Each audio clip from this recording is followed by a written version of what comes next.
आजको भिडियोमा हामी तपाईलाई एउटा महत्त्वपूर्ण र रोमाञ्चक विषयमा जानकारी दिनेछौँ। तपाईलाई थाहा छ हाम्रो प्रिय सन्दीप लामिछाने केवल बलर मात्र नभई अब कोचको भूमिकामा देखिन थालेका छन्।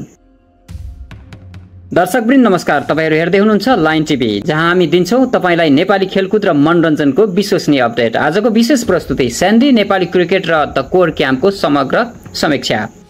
उनको नयाँ प्रोजेक्ट द कोर क्याम्पले नेपाली क्रिकेटमा ठूलो परिवर्तन ल्याउने आशा जगाएको छ। तपाई हामीसँग बस्नुहोस् र जानौ यो क्याम्पले कस्तो प्रभाव पार्दैछ नेपाली क्रिकेटमा। भिडियो अन्तिमसम्म हेरिदिनु होला, साथै च्यानलमा नयाँ हुनुहुन्छ भने च्यानललाई सब्स्क्राइब पनि गर्नु होला।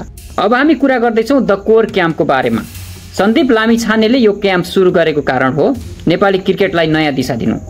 यो कुनै साधारण क्रिकेट क्याम्प होइन, यो एक अवसर हो जहाँ युवा खेलाडीहरूलाई विश्व स्तरको तालिम दिइन्छ।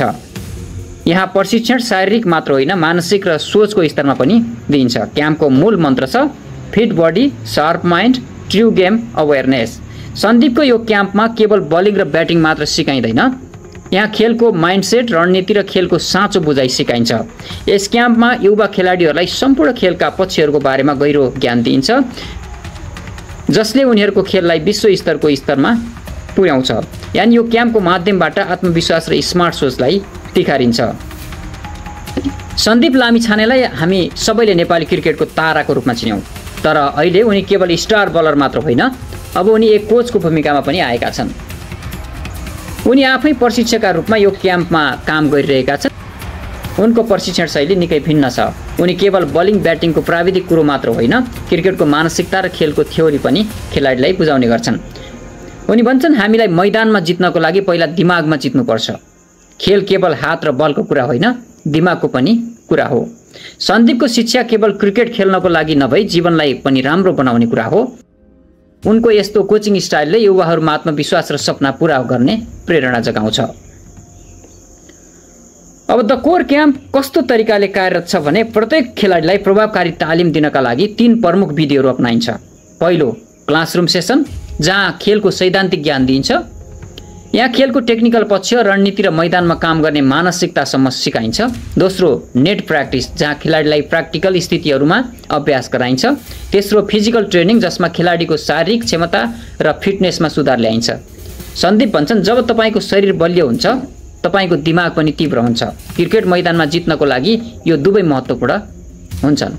यी 3 खण्ड मिलेर द कोर क्याम्प युवाहरूलाई एक सम्पूर्ण खेलाडीको रूपमा तयार पार्दछ।